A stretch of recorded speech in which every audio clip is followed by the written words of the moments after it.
Hey guys, if you're familiar with the Church of Jesus Christ of Latter-day Saints, you know that we've got hundreds of special buildings called temples throughout the world. Now for some people, there's been this long-standing idea that anciently God only ever allowed one temple to be built, the temple at Jerusalem. It's for this reason that some people also have questions about temples built in the New World as described in the Book of Mormon, like Nephi's temple. If there can only be one, why are multiple built in the Book of Mormon and in modern times? Let's see what we can find out.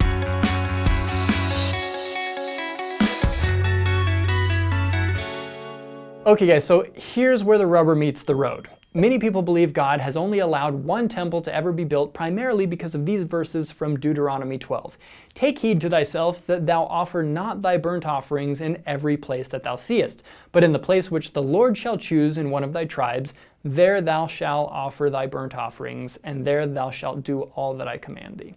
Now, there are two kings from the ancient kingdom of Judah that tried to reform and centralize temple worship in the Jerusalem temple. King Hezekiah, who ruled from about 715 to 686 BC, and King Josiah, who ruled from 640 to 609 BC. There's quite a bit of controversy surrounding those reforms, and there's disagreement on why or even if those reforms happened.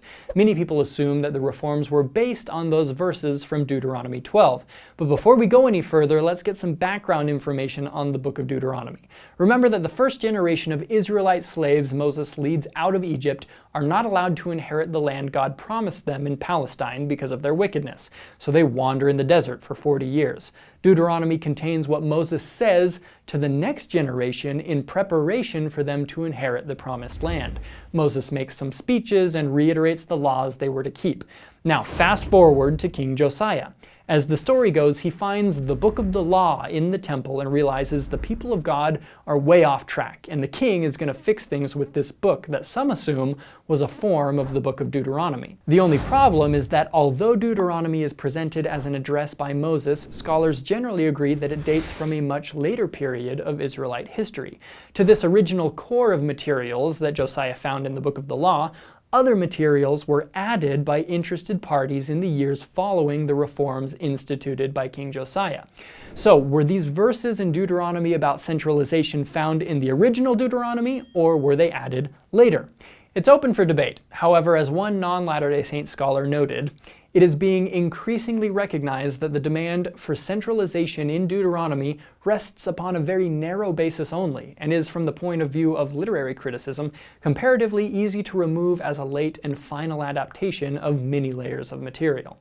Now, there are also reasonable people who disagree with a lot of what I just said, and they may be right. These are just theories. Some scholars take Deuteronomy 12 very literally. His people are completely literal. Metaphors are gonna go over his head. Nothing goes over my head. Others believe these verses are only meant to insist on Yahwehism versus Baalism, not on central sanctuary versus mini-sanctuaries.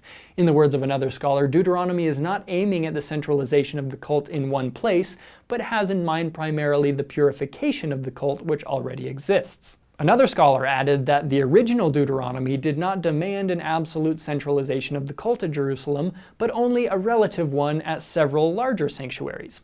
In any case, archaeological research attests to the fact that multiple ancient Israelite temples did exist both inside and outside of Jerusalem. These are the recently discovered Tel Mosa temple ruins on the outskirts of Jerusalem. According to the Biblical Archaeology Review, this temple apparently stood, operated, and welcomed worshippers throughout most of the Second Iron Age, from its establishment around 900 BC until its demise sometime toward the end of the Iron Age, early 6th century BC. It has become clear that temples such as the one at Mosa not only could, but also must have existed throughout most of the Second Iron Period as part of the official, royally sanctioned religious construct. Indeed, the temple at Mosa is not an anomaly at all. Rather, it is the exception that proves the rule. Simply put, despite the biblical narratives describing Hezekiah's and Josiah's reforms, there were sanctioned temples in Judah in addition to the official temple in Jerusalem.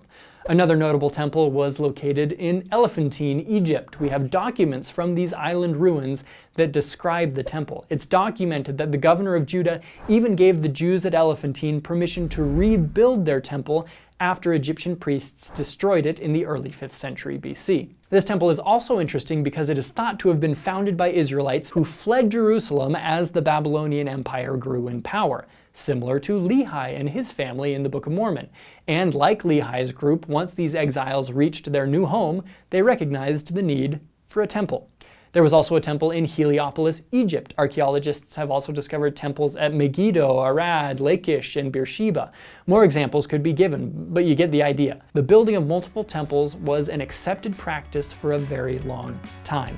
Check out the links in the description for more info on this topic, and have a great day.